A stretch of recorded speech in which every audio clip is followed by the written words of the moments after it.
ശ്രീ ബേസിൽ John ആണ്. ബേസിൽ John കുറെ നേരമായി ഈ ചർച്ച കേട്ടുകൊണ്ടിരിക്കുകയാണ്. ഈ ചർച്ചയുടെ പാനലിന്റെ ഒരു സ്വഭാവം നമുക്കറിയാം. വിവിധ രാഷ്ട്രീയ പാർട്ടികളുടെ പ്രതിനിധികളോ സഹയാത്രികരോ ആണ് ഉള്ളത്. ബേസിലിനെ സംബന്ധിച്ചിടത്തോളം ബേസിൽ ഈ മുഖ്യധാര രാഷ്ട്രീയ പാർട്ടിയുടെ ഭാഗമായിരുന്നു. പിന്നീട് അതിൽ നിന്ന് അടർന്നു മാറുകയും ഒരു പ്രദേശത്തെങ്കിലും ബേസിലിൻ്റെതായ തരത്തിൽ തെരഞ്ഞെടുപ്പിന് നേരിടുകയും വിജയിക്കുകയും ഒക്കെ ചെയ്തിട്ടുള്ള വ്യക്തി കൂടിയാണ്. ഞാൻ മനസ്സിലാക്കുന്നിടത്തോളം ഇത്തരം ചില രാഷ്ട്രീയ പുഴുക്കുത്തുകൾ മുഖ്യധാര രാഷ്ട്രീയ പാർട്ടികളെ നേരിടുന്നു എന്നതുകൊണ്ട് അതിനോട് വിമുഖത കാണിച്ചിട്ടുള്ള ആളാണ് ബേസിൽ എന്നുള്ളതാണ്. ബേസിലിനെ പോലെ ഒരു സമൂഹത്തിന്റെ പ്രതിനിധി എന്ന നിലയിൽ, ഒരു യുവാവ് എന്ന നിലയിൽ ഈ രാഷ്ട്രീയ പാർട്ടികളെ വിലയിരുത്തുമ്പോൾ ഈ സാഹിത്യകാരന്മാരുടെ, അതായത് മലയാളത്തിന്റെ അഭിമാനമായ MTയും മുകുന്ദനും ഒക്കെ പറഞ്ഞു വെക്കുന്ന വിമർശനങ്ങൾ എത്രത്തോളം പ്രധാനപ്പെട്ടതാണ് ബേസിൽ? ഇവരെ പറയുന്ന കാര്യങ്ങളെല്ലാം ഒരു രാഷ്ട്രീയപരമായ കാര്യങ്ങളെ പറ്റി ഇവർ ചർച്ച ചെയ്യുന്നുണ്ട്. പക്ഷേ MT വാസുദേവൻ നായർ ഒരു സാധാരണ വ്യക്തിയല്ല. നമ്മുടെ കേരളത്തിന്റെ സാമൂഹിക മേഖലയിൽ അല്ലെങ്കിൽ സാഹിത്യ മേഖലയിൽ വളരെയധികം ഉന്നത ശ്രേണി നിൽക്കുന്ന ഒരു വ്യക്തിയാണ്. ബഹുമാനപ്പെട്ട മുഖ്യമന്ത്രി, ക്ഷിപ്രകോപിയായ മുഖ്യമന്ത്രി വേദിയിൽ ഇരിക്കുമ്പോൾ ആ അഭിപ്രായം അദ്ദേഹം പറയണമെങ്കിൽ അദ്ദേഹത്തിന്റെ മനസ്സിലെ വികാരം അല്ലെങ്കിൽ മനസ്സിൽ എത്രത്തോളം സമ്മർദ്ദം ഉണ്ടായിട്ടാണ് അദ്ദേഹം അങ്ങനെ ചുരുക്കം ചില വാക്കുകൾ പറഞ്ഞതെന്ന് നമ്മളൊന്ന് ആലോചിച്ച് നോക്കുക. അപ്പൊ ഇത്രയും എന്ത് കാര്യങ്ങൾ നടത്തണമെങ്കിലും യാതൊരുവിധ പ്രതിസന്ധികളും ഇല്ലാതെ ഒരു ഫോൺ കോളിലൂടെ സംസ്ഥാനത്തോ അല്ലെങ്കിൽ രാജ്യത്ത് എവിടെയോ കാര്യങ്ങൾ നടത്തുവാൻ കഴിയുന്ന അദ്ദേഹം ഇത്രയും ഒരു കാര്യം പറഞ്ഞുവെങ്കിൽ സാധാരണക്കാരായ ജനങ്ങൾ ഇന്ന് എത്രത്തോളം ബുദ്ധിമുട്ട് അനുഭവിക്കുന്നുണ്ട് എന്നുള്ളതൊന്ന് മനസ്സിലാക്കിയാൽ നല്ലതാണ്.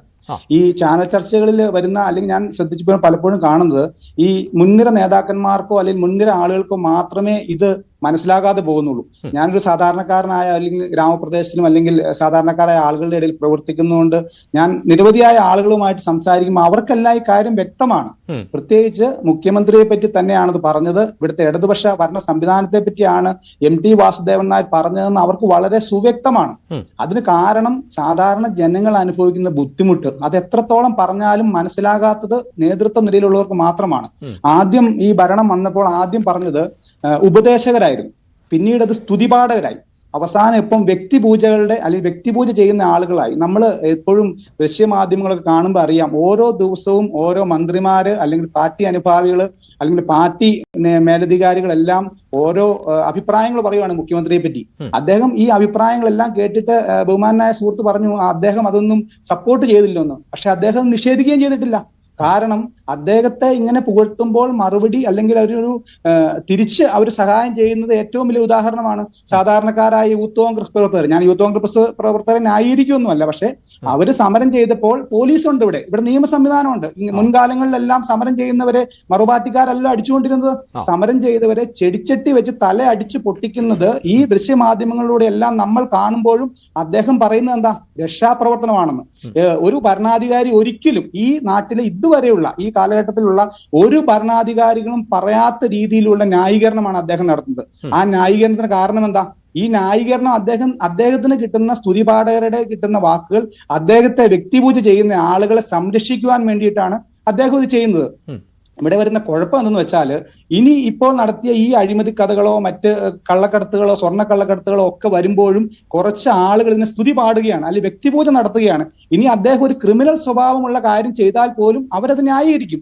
നാട്ടിലെ കുറച്ച് ആളുകൾ അല്ലെങ്കിൽ കുറച്ച് ആളുകൾ CPM അനുഭാവികൾ എന്ന് ഞാൻ പറയുന്നില്ല, CPM മുൻനിര നേതാക്കന്മാർ മാത്രമാണ് അല്ലെങ്കിൽ സജീവ പ്രവർത്തകർ മാത്രമാണ് ഇത്തരം കാര്യങ്ങൾ ന്യായീകരിക്കുന്നത്. ഈ ക്രിമിനൽ സ്വഭാവമുള്ള പ്രവൃത്തി ചെയ്താലും എന്നല്ല, താങ്കൾ തന്നെ ഇപ്പോൾ സൂചിപ്പിച്ചു. അതായത് മുഖ്യമന്ത്രിയെ പോലെ, മുഖ്യമന്ത്രി തന്നെയാണ് ഈ ആഭ്യന്തര വകുപ്പ് കൈകാര്യം ചെയ്യുന്നത് കേട്ടോ.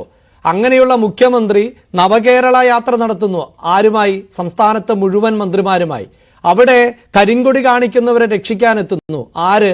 യുവാക്കൾ ആയ CPIMന്റെ ആളുകൾ, അല്ലാതെ പോലീസല്ല. അതിനെയാണ് താങ്കൾ ഈ സൂചിപ്പിച്ചതുപോലെ. അതിൽ പരം ഒരു ക്രിമിനൽ സ്വഭാവം എന്താണ്? അതൊരു തരം ആൾക്കൂട്ട ആക്രമണമാണ്.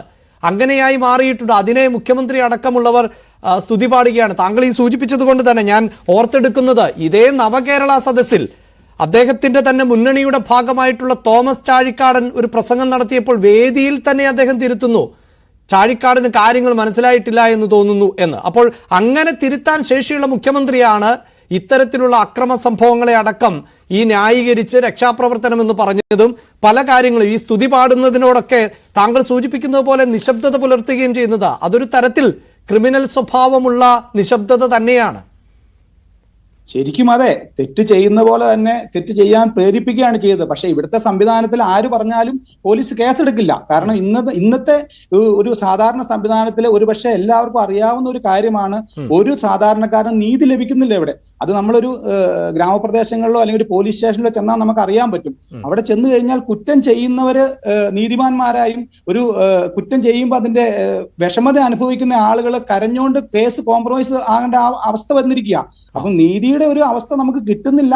അത് മാത്രമല്ല, ഓരോ കാര്യങ്ങളും പറഞ്ഞു വന്നാൽ ഈ സ്തുതിപാഠകർ ഉള്ളത് കൊണ്ടാണ് ഈ നാട്ടിൽ സഹകരണ ബാങ്കിലും സഹകരണ മേഖലയിൽ നടന്ന അഴിമതി നടന്ന കോടിക്കണക്കിന് രൂപ സാധാരണക്കാരനായ ആളുകളെ ലൂട്ട് ചെയ്ത് പോയിട്ടും അതിനെതിരെ ഒരു ശക്തമായ നിലപാടെടുക്കാൻ അവർക്ക് സാധിക്കാത്തത്. കാരണം ആ നിലപാടെടുത്താൽ സ്തുതിപാഠകരുടെ എണ്ണം കുറയും, വ്യക്തിപൂജക്കാരുടെ എണ്ണം കുറയും. അതുകൊണ്ടാണ് നടപടിയെടുക്കാത്തത്. കാരണം ഈ നേതാക്കളെല്ലാം ഇതിന്റെ പങ്കാളികളായതുകൊണ്ടാണ് ഇത്രത്തോളം രൂക്ഷമായി. പ്രത്യേകിച്ച് നമ്മുടെ നാട്ടില് ആളുകളെ പല രീതിയിൽ ഭരണ രീതിയിൽ പിരിവെടുത്തും അതുപോലെ തന്നെ സജീവമായ പിരിവിലൂടെയും പാർട്ടി പിരിവിലൂടെയും മറ്റു കാര്യങ്ങളിലൂടെയും വിലവർദ്ധനയിലൂടെയും വൈദ്യുതിയും അതുപോലെ തന്നെ വെള്ളക്കരവും എല്ലാം ഉയർത്തി പല രീതിയിൽ ബുദ്ധിമുട്ടിക്കുന്നുണ്ട്. അതിനുശേഷമാണ് ചെയ്യുന്നത് സാധാരണക്കാരായ ആളുകൾ സ്വന്തം കുടുംബത്തിന്റെ ആവശ്യത്തിനോ സ്വന്തം ചികിത്സയുടെ ആവശ്യത്തിനോ ഒക്കെ വേണ്ടി ബാങ്കിൽ, പ്രത്യേകിച്ച് അവർക്ക് ഏറ്റവും വിശ്വാസ്യത ഉണ്ടായിരുന്ന ഏറ്റവും നന്മയായി നിന്ന സഹകരണ ബാങ്കുകൾ കൊണ്ട് പൈസ ഇടുന്നത്.